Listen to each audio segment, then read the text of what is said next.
오늘 아침 눈을 뜨자마자 여러분이 내뱉은 첫 번째 말.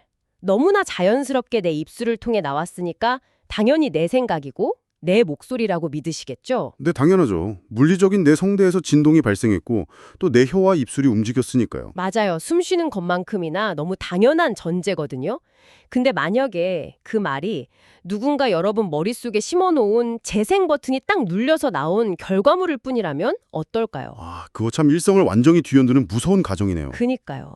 그래서 오늘 이 시간 우리는 아주 서늘하고도 깊은 질문 하나를 붙잡고 탐구를 시작해 보려고 합니다. 지금 여러분이 내뱉는 그 말들 정말 여러분 자신의 것입니까? 아주 도발적이고 핵심적인 질문입니다. 네. 오늘 우리가 파헤칠 자료는 김창호 저자의 에덴의 미토스와 로고스 중 요한복음의 로고스, 생각하기와 말하기 파트입니다. 우리가 무의식적으로 받아들인 타자의 언어에서 벗어나서 진정한 나의 존재와 목소리를 찾는 여정을 추적해 볼 텐데요. 자, 그럼 본격적으로 파헤쳐 볼까요? 좋습니다. 이 자료는 우리가 평소에 말한다고 굳게 믿어왔던 그 행위의 본질을 완전히 해체하는 작업부터 시작합니다. 해체요. 구체적으로 어떤 식인가요? 우리는 보통 내 입으로 소리를 내면 그걸 주체적인 발어라고 여기잖아요. 고대 그리스어로 내가 말하다를 뜻하는 레고라고 착각하는 거죠. 레고요? 장난감 레고 말고 내가 말하다라는 뜻의 헬라어 말씀이시죠? 네, 맞습니다.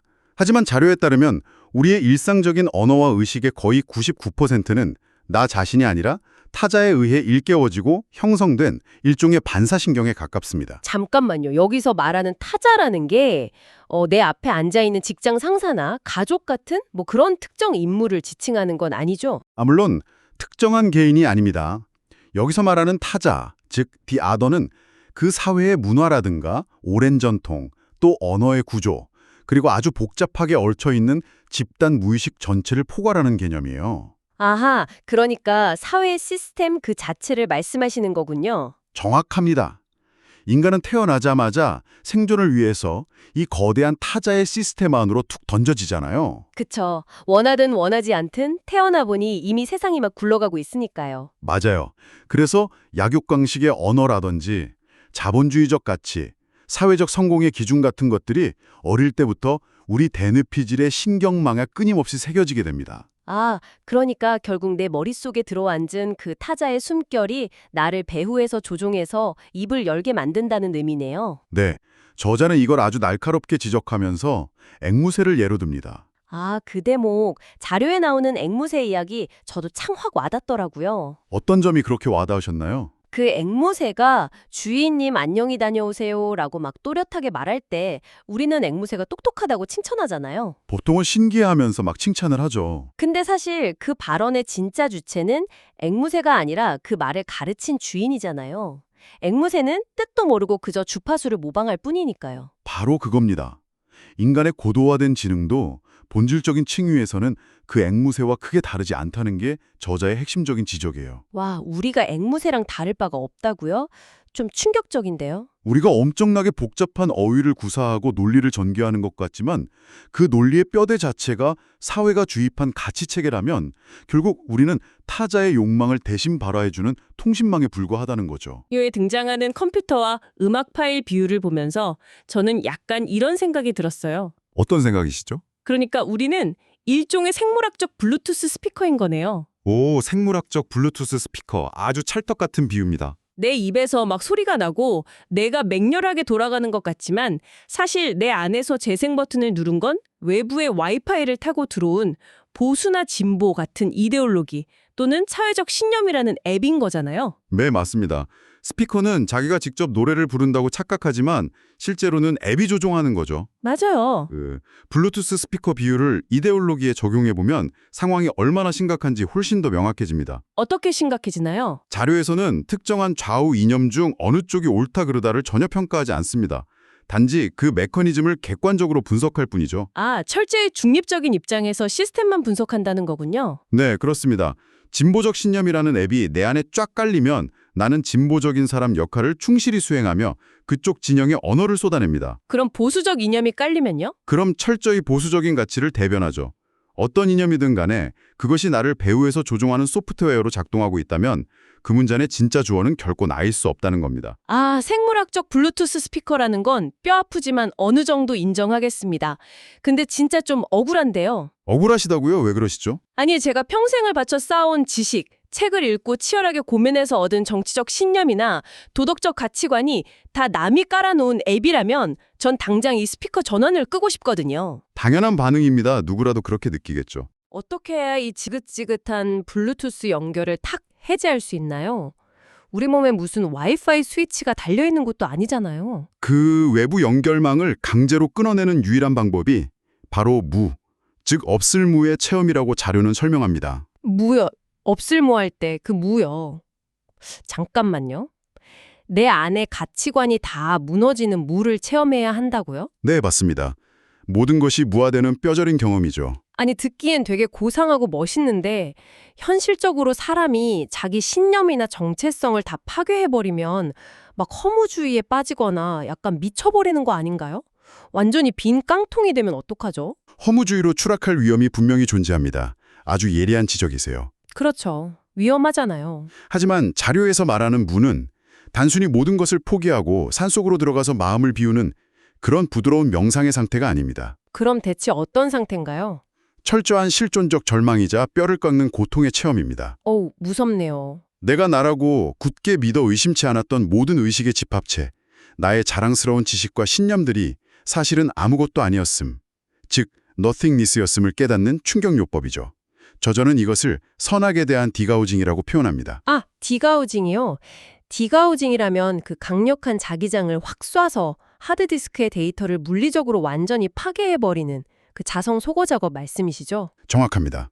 의식의 완전한 포맷이죠. 와, 내 의식을 포맷한다니. 우리가 왜 특정한 이념이나 편견에 질질 끌려다니냐면 우리 뇌 안에 끈적끈적한 자성이 남아있기 때문이에요. 자성이라면 어떤 걸 말씀하시는 걸까요? 이분법적인 선악구조. 저쪽 진영은 틀렸고 우리 진영이 무조건 옳다라는 아주 강력한 자기장 말입니다. 디가우징은 이 자기장 자체를 통째로 날려버리는 겁니다.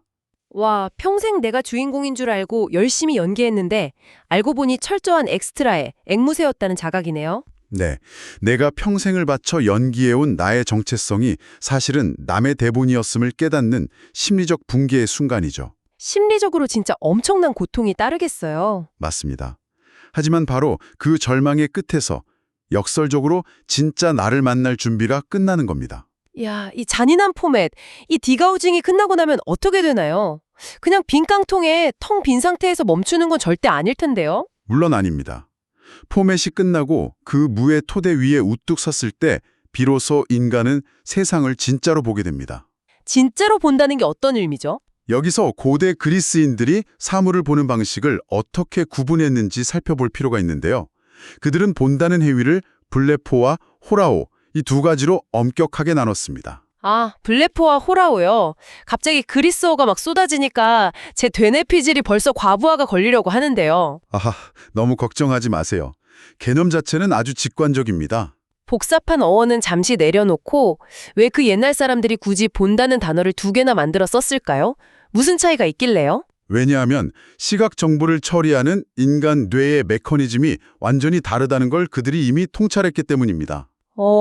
고대인들이 뇌 메커니즘을 통찰했다고요? 네, 먼저 블레포는 단순히 육체의 눈으로 대상을 인식하는 겁니다. 그냥 겉모습을 대충 보는 거군요. 맞아요. 하지만 그 이면에는 우리 의식에 이미 진을 치고 있는 편견, 선입관, 진영 논리의 안경을 끼고 철저히 보고 싶은 대로만 보는 수동적인 시각을 의미합니다. 타자의 알고리즘에 지배당한 채 세상을 판단하는 눈이죠. 아, 그러니까 며칠 전에 제가 어떤 뉴스를 보고 앞뒤 맥락도 안 따지고 아유, 역시 저당 놈들은 다 똑같아 라고 분노했던 게 바로 전형적인 블레포의 상태였군요. 아주 훌륭한 예시입니다. 이미 뇌에 깔려있는 편견의 안경으로 세상을 대충 스캔한 거니까요. 진짜 부끄러워지네요. 그럼 호라오는 뭔가요? 반면에 호라오는 디가우징을 통해 그 편견의 안경이 산산조각 난 사람만이 가질 수 있는 시각입니다. 안경이 깨져야만 비로소 얻을 수 있다. 네, 내적이고 영적인 통찰력을 가지고 사물과 사건의 본질을 투명하게 꿰뚫어 보는 것이죠. 앞서 배운 지식이나 타자의 이디올로기에 전혀 기대지 않고요. 아, 그야말로 맨눈으로 맑게 보는 거네요. 네, 맨눈, 아니 맑아진 마음의 눈으로 실제를 감지하는 아주 능동적인 인식입니다. 하드디스크를 싹 밀어버리고 나서야 비로소 세상이 씌워준 색안정을 벗고 제대로 보게 되는, 즉 호라호하게 된다는 거군요. 정확하게 이해하셨습니다. 좋습니다. 자, 블루투스를 끊었고 눈도 맑아졌습니다. 그러면 제대로 보게 된 다음에는 어떻게 생각을 해야 하죠? 이 텅 빈 상태에서 내 생각에 톱니바퀴를 돌리는 게 결코 쉽지 않을 것 같은데요. 그 지점이 바로 현대인들이 가장 흔하게 착각하는 부분입니다. 우리는 보통 밤잠을 설치면서 직장 문제, 인간관계, 주식이나 정치 문제로 끙끙대며 고민하는 것을 생각한다고 굳게 믿잖아요. 저도 매일 그러는데 그게 생각하는 거 아니었나요? 그리스어에서 이런 종류의 얕은 고민은 노미조나 도케오라고 불립니다. 이건 진정한 의미의 생각이 아니에요. 네. 그럼 뭐죠?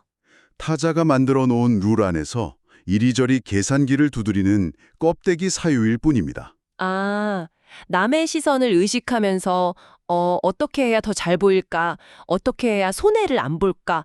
막 이렇게 머리 굴리며 계산하는 건 진짜 생각이 아니라는 거네요. 맞습니다. 그럼 전문가님, 대체 진짜 생각은 뭡니까? 진정한 생각은 명사 누스에서 파생된 동사 노에오의 부정사, 바로 노예인입니다. 노예인이요? 고대 철학자들에게 이것은 머릿속에 가만히 고여있는 죽은 명사, 즉 사유가 아니었습니다.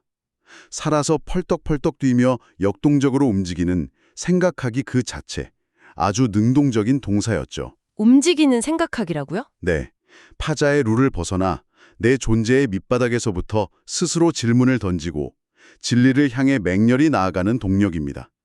여기서 그 유명한 파르메니데스의 명언이 등장하죠. 어떤 명언이죠? 생각하기는 곧 존재하기다. 그리스어로는 토가르 아우토노에인 에스틴 테 카이 에이나이입니다. 잠깐만요.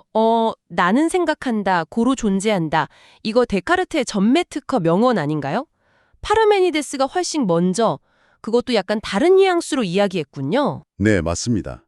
데카르트의 명제가 근대적 이성의 확립을 선언했다면 고대 그리스의 이 명제는 훨씬 더 무거운 실존적인 무게를 지닙니다. 어떤 면에서 실존적인가요? 타자의 지배 아래에서 남의 생각을 앵무새처럼 계속 반복하는 자는 숨을 쉬고 살아있어도 진짜 존재하는 게 아니라는 무서운 뜻이니까요. 와, 진짜 뼈를 때리는 말이네요. 이 맥락에서 종교적으로 아주 흥미로운 개념 하나가 완전히 새롭게 해석됩니다. 어떤 개념인가요? 성경에서 흔히 회개하다로 번역되는 그리스어와 메타노에오입니다. 회개요? 제가 알기로 회개는 보통 눈물을 막 흘리면서 제가 잘못 살았습니다, 죄를 지었습니다 하고 도덕적인 반성을 하는 거잖아요. 그렇죠. 보통 그렇게 알고 있죠. 이게 지금 우리가 이야기하는 생각하기와 대체 무슨 상관이 있죠? 저자는 그 도덕적 뉘우침이라는 얕은 해석을 정면으로 돌파해버립니다.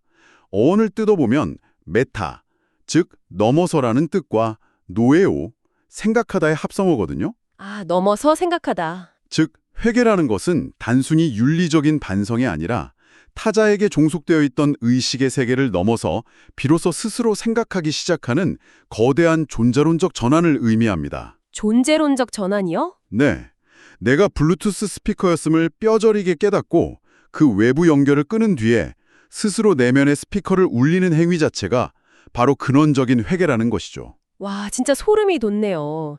도덕주의적인 잣대가 아니라 내 머리로 스스로 굴리는 생각, 즉 노예인을 시작하는 그 순간이 곧 회개라니요. 놀라운 통찰이죠.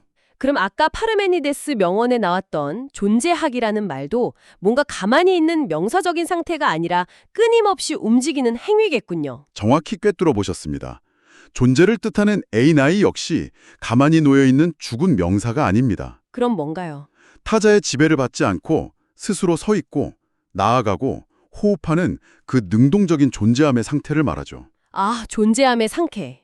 저자는 더 깊이 들어가서 히브리어로 신이 자신을 일컬었던 에히야, 즉 I am이나 주기도문에 나오는 일용할 양식인 에피우시온도 단순히 육체를 연명하는 빵이 아니라고 분석합니다. 그럼 그 양식은 대체 뭘 의미하나요? 바로 스스로 생각하고 존재하는 이 존재의 양식을 뜻한다고 아주 날카롭게 짚어냅니다. 와, 정리를 한번 해보겠습니다. 존재한다는 건 길가에 굴러다니는 돌멩이나 외부 와이파이를 잡아야만 켜지는 스마트 기기 같은 그런 수동적인 상태가 아니네요. 절대 아니죠. 타자의 억압을 벗어나 맹렬하게 스스로 생각하는 행위, 그 자체가 곧 나의 존재함을 증명하는 역동적인 엔진이라는 거군요. 완벽한 요약입니다. 반대로 내 의식이 타자에게 완전히 점령당해 있다면 아무리 자아 탐구로 한다고 한들 그건 자기 주인이 누군지도 모르는 로봇이 철학을 하는 꼴이 되고요. 로봇이 철학을 한다. 끔찍하네요. 그렇습니다. 스스로 생각하기, 즉 노예인이 점화되어야 비로소 독립적인 자아, 흔들리지 않는 IM이 탄생하는 겁니다. 자, 그럼 논리적인 순서가 이렇게 되네요.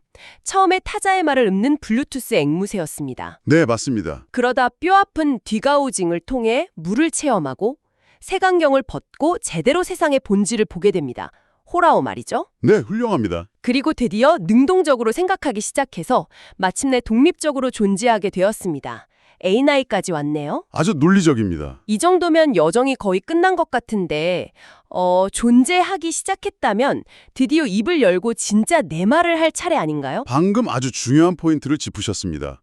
존재가 확립된 이후에야 비로소 진정한 의미의 내가 말하다, 즉 레고가 시작됩니다. 아, 드디어 진짜 레고가 나오는군요. 앵무새가 주인의 말을 반사하는 소음이 아니라 스스로 존재하는 나의 깊은 곳에서 길어올린 언어죠. 진짜 내 목소리네요. 현현하는 것, 나의 통찰과 존재 자체가 언어로 빚어져 나오는 결과물이 바로 오늘 탐구의 최종 목적지인 로고스입니다. 로고스. 와, 이 반어는 철학이나 신학에서 너무 많이 들어서 오히려 되게 헷갈리는 단어잖아요. 맞아요. 오해가 참 많은 단어죠. 보통은 저 멀리 우주 너머에 있는 어떤 절대적인 진리나 창조주, 신을 뜻하는 엄청 거창한 개념으로 알고 있었거든요. 서양의 수많은 사상가들과 종교인들이 바로 그 지점에서 로고스를 상상 속의 관념적인 절대자, 인간과 아주 멀리 떨어져 있는 무한자로 오해해왔습니다. 오해였다고요? 네. 하지만 저자는 요한복음을 철저히 실존적으로 재해석합니다. 하나님, 즉 데우스라는 존재는 구름 위에 떠 있는 대상이 아니라 로고스 그 자체라는 겁니다. 아, 하나님이 로고스 자체다. 즉 외부의 어떤 절대적인 타자가 아니라 편견이 거사된 지극한 통찰에서 흘러나오는 신성, 충만한 존재가 스스로를 발화하는 그 현현 자체가 바로 로고스이자 신성이라는 아주 파격적인 시각이죠. 내 존재의 깊은 곳에서 터져나오는 진짜 목소리 자체가 신성한 로고스다.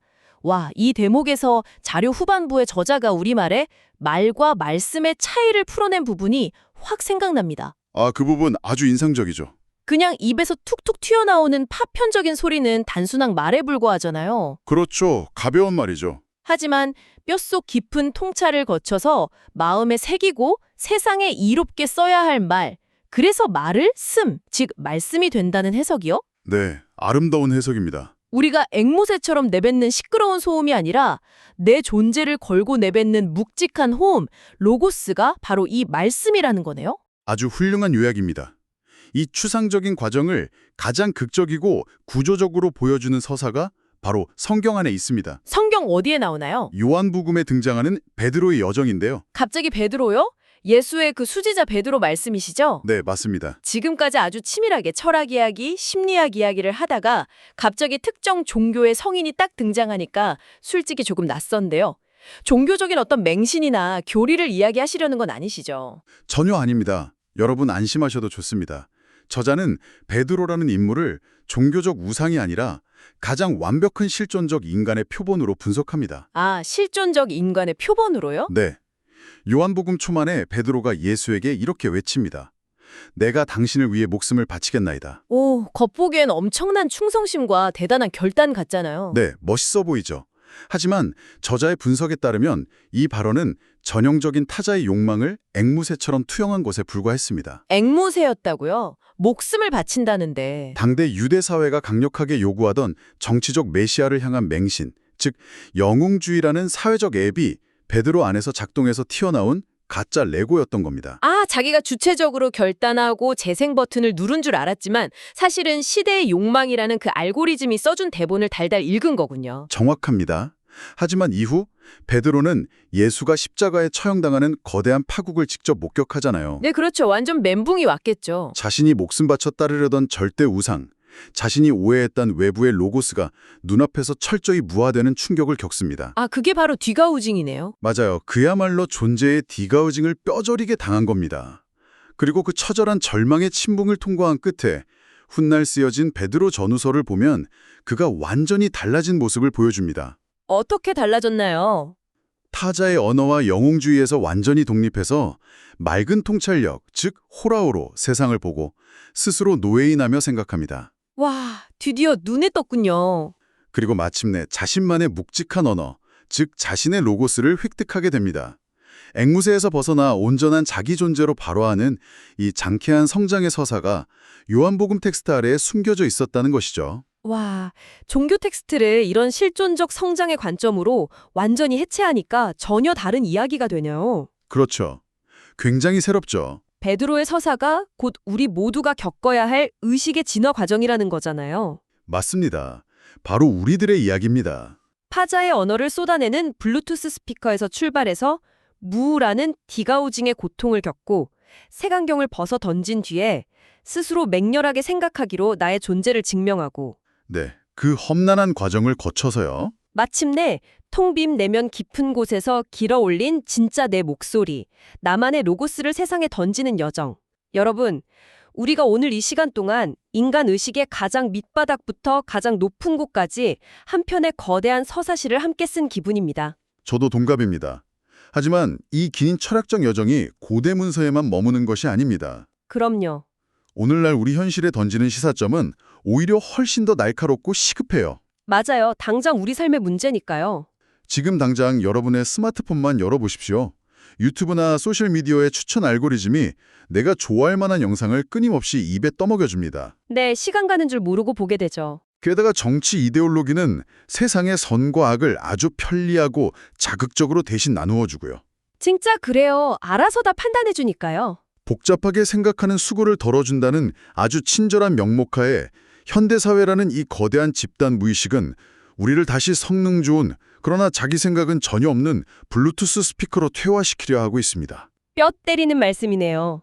분노할 때조차 내 언어를 찾는 게 아니라 트위터나 뉴스 댓글에서 본 뾰족하고 매운 문장을 그대로 복사해서 마치 내 것인 양 확 분출하잖아요. 그게 바로 우리가 앵무새라는 명백한 증거죠. 이게 요즘 트렌드야. 이게 올바른 분노야. 하면서 알고리즘 앱들이 계속 백그라운드에서 우리 뇌를 조종하고 있는 느낌이 듭니다. 그렇기 때문에 내 앞에 타자와 끝없이 주입되는 정보의 폭포수에 휘둘리지 말고 의식적으로 탁 멈춰 서야 합니다. 멈춰서서 어떻게 해야 하죠? 스스로 묻고 스스로 생각하기, 즉 노예인을 맹렬하게 시작해야 합니다. 그것이야말로 이 정보 과잉 시대에 알고리즘의 노예가 되지 않고 우리의 진정한 I am, 존재를 지키는 유일한 저항입니다. 와, 멈춰서서 스스로 생각하는 것 자체가 시대의 알고리즘에 맞서는 가장 강력한 저항이라는 말씀이군요. 오늘 탐구를 마치면서 여러분께 한 가지 새로운 질문을 던지고 싶습니다. 네, 어떤 질문인가요? 우리는 일상에서 침묵을 아주 두려워합니다. 혼자 있는 시간에도 끊임없이 유튜브를 틀어놓고 음악을 듣고 누군가와 연결되어 있으려 하죠. 맞아요. 백색 소음이라도 있어야 안심하죠. 어쩌면 우리가 침묵을 그토록 두려워하는 진짜 이유는요. 타자의 소음이 또 끊겼을 때 내 안에서 아무런 로고스도 들려오지 않는 그 텅 빈 공백을 직면하기가 두렵기 때문 아닐까요? 아, 정말 날카로운 통찰이네요. 남의 목소리를 빼고 나면 내가 나침반 없는 빈 깡통이라는 사실을 들킬까봐 덜컥 겁이 나는 거죠. 충분히 그럴 수 있습니다. 여러분, 오늘 하루 딱 10분만 스마트폰을 끄고 모든 외부의 소리를 차단한 채 완벽한 침묵 속에 머물러 보십시오. 아주 좋은 시도입니다. 과연 그 정막 속에서 여러분의 내면 가장 깊은 곳으로부터 스스로 움직이는 생각, 여러분만의 진짜 말씀이 들려오기 시작하는지 말이죠. 네.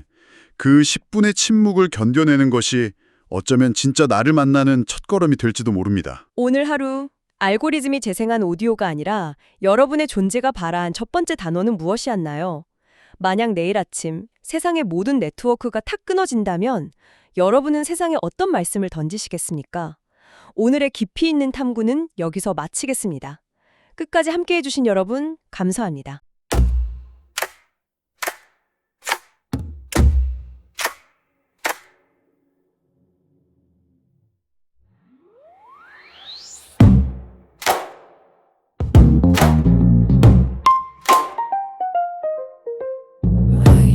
지금 타자의 언어에 갇혀 진실은 그림자 속에 묻혀 앵무새처럼 되뇌는 말들 무너진 뒤에야 찾는 길 하루맨이 될 수의 빛을 따라 생각이 전제가 되는 순간 조속된 어삼 벗어 던지면 말이 되어 흐르는 강 무너진 의식의 파도 위에 새로운 나를 세워가 러브숲빛이 되어 내 안에 피어나 생명의 소리로 다시 태어나 러브숲빛이 되어 진실을 노래해 존재의 길에서 나를 찾아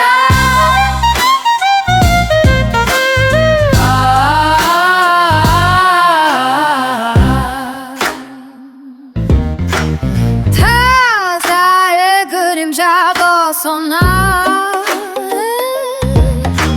진실의 언어를 품어봐 앵무새 노래 멈추고 내 안의 소리를 들어봐 하루맨이 될 수의 길을 걸어 생각이 점재가 되는 밤 조속된 시간을 떨쳐내면 말이 되어 빛나는 길 무너진 의식의 파도 위에 새로운 나를 세워가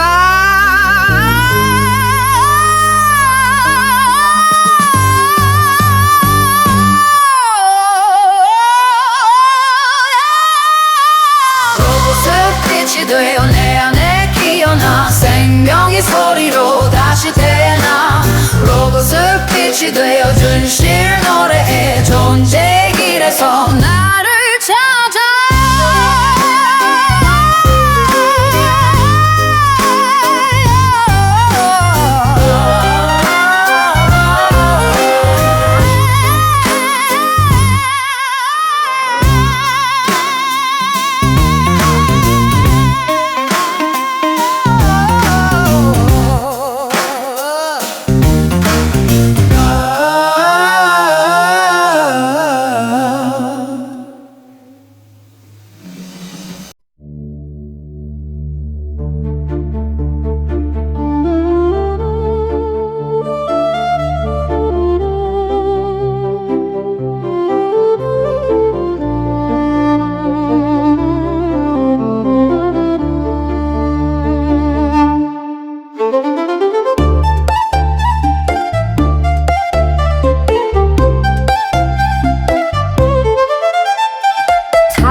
체험으로 날 깨워줘 타자의 숨결이 내 마음 차지해 앵무새처럼 반복해 말하네 이 존재라는 걸 이제 알았어 타임툴의 첫걸음 이렇게 뗐네 무의 체험으로 날 포뱉해 의식을 새롭게 다시 채워줘 생각하기로 존재를 시작해 나의 목소리로 말할 거야